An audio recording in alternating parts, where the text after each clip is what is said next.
దేశంలో మరో భారీ కుట్రను భగ్నం చేసింది ఎన్ఐఏ. దేశవ్యాప్తంగా పేలుళ్లకు ప్లాన్ చేసిన 8 మంది ఐసిస్ టెర్రరిస్టులను అరెస్ట్ చేసింది. భారీగా పేలుడు పదార్థాలు, ఆయుధాలను స్వాధీనం చేసుకుంది. అటు మహారాష్ట్రలో గత వారం ఎన్ఐఏ 40 చోట్ల దాడులు చేసి 15 మందిని అరెస్ట్ చేసింది.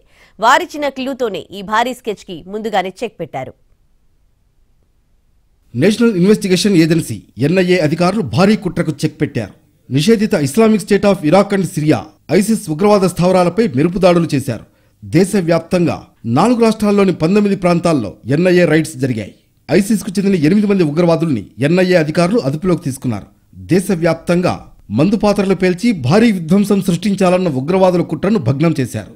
కర్ణాటకలోని బళ్ళారి, బెంగళూరు, మహారాష్ట్రలోని అమరావతి, ముంబై, పుణె, జార్ఖండ్లోని జంషెడ్పూర్, బొకారోతో పాటు ఢిల్లీలోని పలు ప్రాంతాల్లో ఎన్ఐఏ రైడ్స్ చేసింది. మినాజ్ అలియాస్ మహమ్మద్ సులేమాన్ అనే ఉగ్రవాది ఆధ్వర్యంలో దేశంలో పేలుళ్లకు కుట్ర జరిగినట్లు ఎన్ఐఏ అధికారులు తెలిపారు.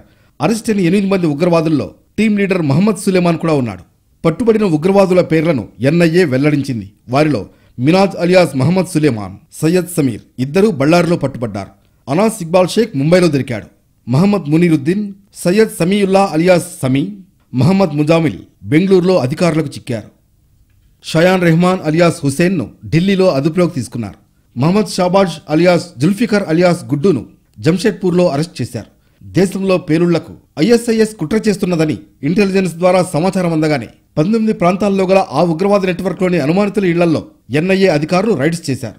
కర్ణాటకలోని 11 ప్రాంతాల్లో, జార్ఖండ్లో 4, మహారాష్ట్రలో 3, ఢిల్లీలోని 1 ప్రాంతంలో ఈ దాడులు జరిగాయి. ఈ రైడ్స్ లో sulphur, potassium nitrate, gun powder వంటి పేలుడు పదార్థాల నిల్వలు, ప్రతిపాదిత దాడుల వివరాలతో కూడిన పత్రాలు స్వాధీనం చేసుకున్నామని ఎన్ఐఏ అధికారులు తెలిపారు. బాకులు, నగదు, డిజిటల్ పరికరాల వంటి ఆయుధాలను కూడా స్వాధీనం చేసుకున్నట్లు స్పష్టం చేశారు. ఉగ్రవాదులు సమాచారం షేర్ చేసుకోవడానికి ఐఎం యాప్లు వాడారని తెలుస్తోంది.